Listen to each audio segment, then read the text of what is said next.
All right, Saagar, what are you looking at? Well, first food, then gas. Today, we are going to spotlight another area of everyday American life that is crushing the working class. That is the inability of the Biden administration to allay people's deep concerns, and as deep as they can, to ensure that people understand just how much globalization and ineptitude at the highest echelons of American society have set us up for failure in the long run. Now, you might have noticed, but it is getting colder outside. Perhaps you yourself have reached for that heating button.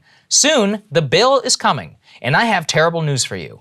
An effective tax upon all Americans is coming in the form of your heating bill this year.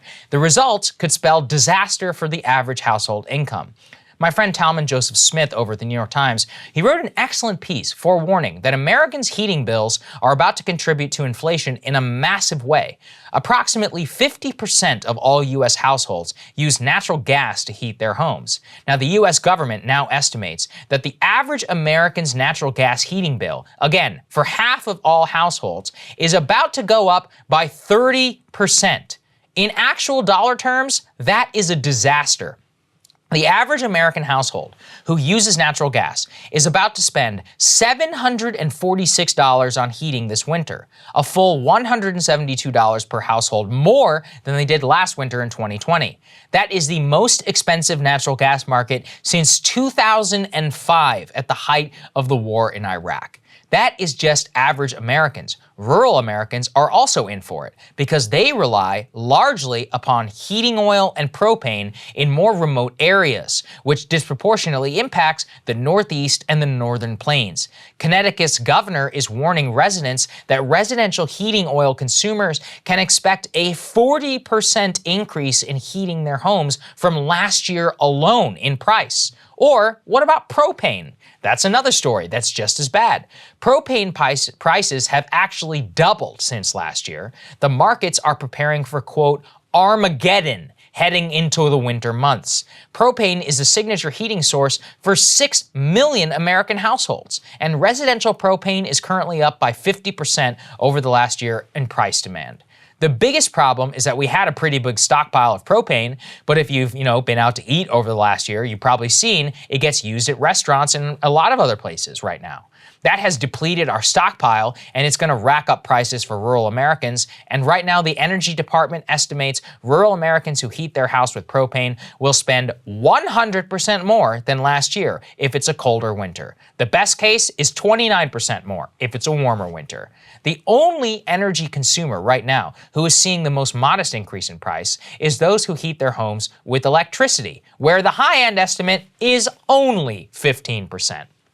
In other words, this is a total and complete disaster. We are staring down the barrel of a full-scale crisis this winter. The Energy Department is literally telling us that the average consumer is going to pay a minimum of 30% more.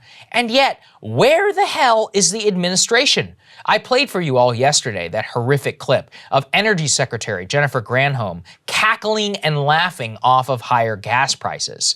But this is who is in charge right now. The president right now is nowhere to be seen. People are seriously about to run into a brick wall with their household finances exploding. Massive increase in the price of gas, massive increase in groceries, now a big increase in heating bills. As I called for yesterday, Joe Biden needs to tap the Strategic Petroleum Reserve now. This is a full-blown crisis. Yet, when Biden was asked about it this weekend, he was totally non-committal. Enough. Tap it. That's what it's there for. Second, Biden should tap the Northeast Home Heating Oil Reserve. That would provide relief for rural Americans. 100% increase in the price of heating your home is simply not tenable. 6 million households who are poor should not pay the price. And we have reserves for exactly this reason. Heating oil is a matter of life or death for some people, and we cannot screw around here. But third, and finally, we need to stop exporting our natural gas now. Natural gas exports to the rest of the world are up 71% since the start of the pandemic, with record demand from Mexico, Canada, Europe, and Asia. I and several senators are now telling Biden, hey, screw that. American gas is for Americans first. We should get our fill at a preferential price. Then the rest of the world can bid on what we have left. It is crazy that Americans would have to pay higher price because of a foreign demand for a product produced on their soil. Natural gas, as I mentioned at the top, is the #1 heating source for American households at 50%. Any percent relief in price for those households would mean hundreds of billions of dollars less spent on utilities, more able to spend on the economy, but more importantly, it would mean lives saved. When heating bills are high, people don't want to pay, and they don't turn on the heat, and every year some senior freezes to death at home, or people with sick kids can't afford it, and the temperature just makes it all worse. And we cannot allow that to happen. All 3 of the measures that I laid out here can be done tomorrow at the discretion of the President of the United States. We don't need Congress. All he has to do is use his pen. We need to pressure Biden on this now to actually wake the hell up and act, or we are in for a real bloodbath this winter. Governments are built for times like this, and we need the president who is actually going to do something about it.